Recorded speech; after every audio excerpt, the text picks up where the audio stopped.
Welcome to Sunday Brunch again. Our get together every Sunday on for food for thought. Having some thought, some conversation which creates some thought process in our mind, something for our own good, something for the good of people around us and the society, and just sometimes to make us think. Kind of food for thought for our mind. Good for weekends. So today's Sunday brunch, I want to talk about the natural significance of the day. Yesterday was Nowruz. Nowruz is a Persian word which means no means new and Ruz means day, new day. New day because the sun moves towards the northern hemisphere, and today day and night become equal. So it is spring equinox. Spring starts from today in the northern hemisphere, and that's why this day is celebrated as Nowruz. In Iranian culture, Persian culture, we can say it has started historically for now almost over 3000 years. The festival of Nowruz is being celebrated in that area. That day has significance in the cultures of Iran, Afghanistan, Pakistan, parts of India, Armenia, Georgia, Azerbaijan, many other countries. So this Nowruz is significant for its symbol as the first day marking of the spring, the new year, first day of Iranian New Year, Persian New Year, which is also based on solar calendar. Farvardin, the month Farvardin starts from today. Normally Nowruz falls on 21st of March. This time it was yesterday, that is 20th of March. Nowruz is celebrated, and why I am referring to it, because it marks end of winter and arrival of spring. It marks change towards positive things, change towards better atmosphere, better time ahead, bright and sunny day. So on this topic of Nowruz, change for positivity, I want to ask you a question. Are we ready for change? Do we accept a change easily, happily, or we resist a change? Is change inevitable in our life? Is a change mark of progress in our life? Depends on situation, isn't it? Yes, it depends on situation, but change is part and parcel of our universe. Every day we do change a little bit. Every day things around us change a little bit. Every day the world changes a bit. And 2020 has given us the message that change can be horrible. A small change in a virus, a bit tweak in genetics of a small invisible particle or germ is something which has caused biggest change in our lifetime, or maybe a century. Suddenly we have started living a different life. Suddenly we are all rats in our home. Suddenly we are looking for opportunity to meet people. I hope now the spring starts in our lives also, and we are able to bloom like flowers. But this changes, or whatever transformation that may happen in our life, is important to a certain extent. Have you read the small book Who Moved My Cheese? That small book is a fable where there are two rats, mice, and two men who are always going to a piece of cheese or a mountain of cheese, and then suddenly the cheese disappears. And that is the change. That is the change, how they take it, how do they react, how do they differently behave to this change. Similarly, changes may come in our lives also, but we may behave differently to these changes. For example, if there is a change in place, different people behave differently. There is lot of inertia, difficulty in accepting the change, difficulty in adapting to the new place, new situation. But such changes are important, or at least inevitable. Whether important or not, that depends, but they are inevitable. And it's upon us, it's on us whether we can accept it with open mind or no. If I go back to that small book, Who Moved My Cheese, there are different reactions that we might see in our lives. If situation change happens in our life, how do I react? How do you react? If things change, do you get a shock? Or you feel excited for the new opportunities coming to you? Or you feel that you have lost something? Or you feel that now there are,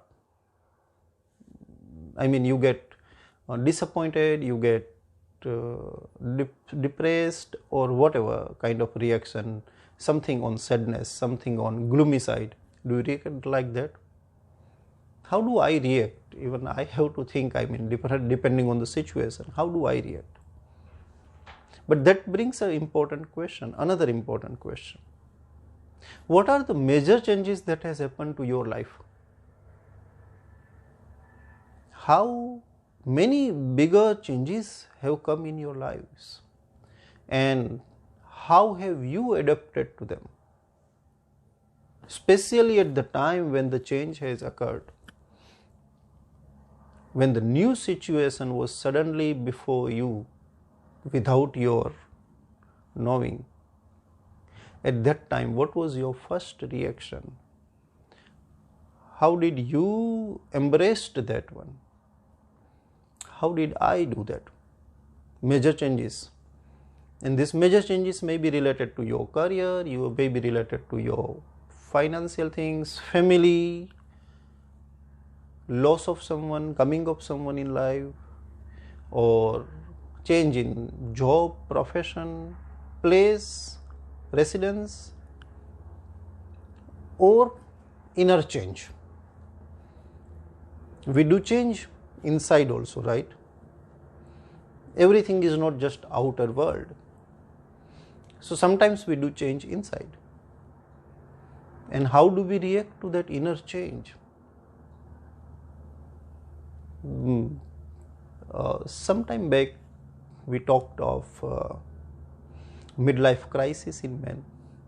So is that a change? Or is that a call for change? There was a big change when Buddha, the prince, left his palace, his family, and migrated and started the migration. And migrated to spread his thoughts, his new ideas, which later become Buddhism. Change, transformed, transcended lives of millions of people around the world. Now, millennia back, and it is still guiding us. Big change, isn't it? So similarly, when Gandhi arrived in India and he started the freedom movement, or he took the freedom movement in his hands, he brought a change, the concept of non-violence.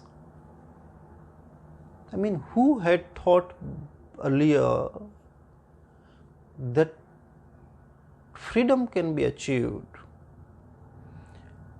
with the means of non-violence? He brought the change, and we are thankful to him that he has saved lives of millions, and his methods are still saving lives of millions, and has given us new way. I read recently, had the sin, not the sinner. So he meant to say that if there is something wrong somewhere, so hate the wrong, not the wrongdoer. Because people change. If you have some introduction to Ramayana and its ancient stories, Valmiki, the author of Ramayana, was earlier a thief or robber, and later he just changed. He changed from a robber to a rishi, robber to a saint, and the change was kind of overlapping for the whole society. He brought us one of the oldest, biggest, and beautiful epic, full of wisdom. Who changes? Why does a person change? How will we accept the change? How are we going to embrace the new spring that is starting from Nowruz, that is starting from now? How are we changing in 2021? What are the changes that you have consciously planned for yourself? I think that is another important question. What are the changes that you want in your life, that you have thought of, that you are working on, that you are planning to have, or maybe that something that you wish happens in your life? What are those changes?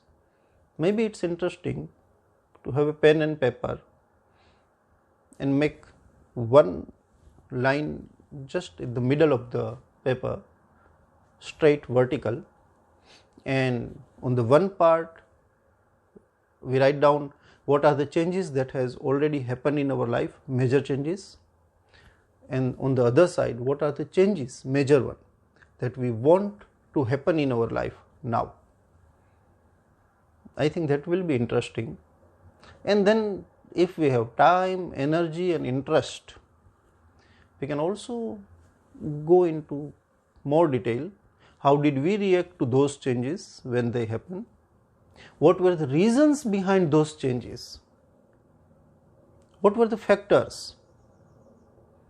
How did it improve our lives? Did it bring any good message? Did it bring any suffering? Or did it bring any good things? Similarly, the future changes that we want to happen, are they going to happen on their own, or we need to take some action? We need to prepare a ground for them. How will we accept, how will we adapt to them when they happen? Will they bring certainly some good result, or they will be shocking to us? Many questions for this Sunday. After all, it's food for thought, right? That's why we are calling it Sunday brunch, food for thought. So let's think on these aspects of changes and meet again for Sunday brunch. Goodbye. Thank you.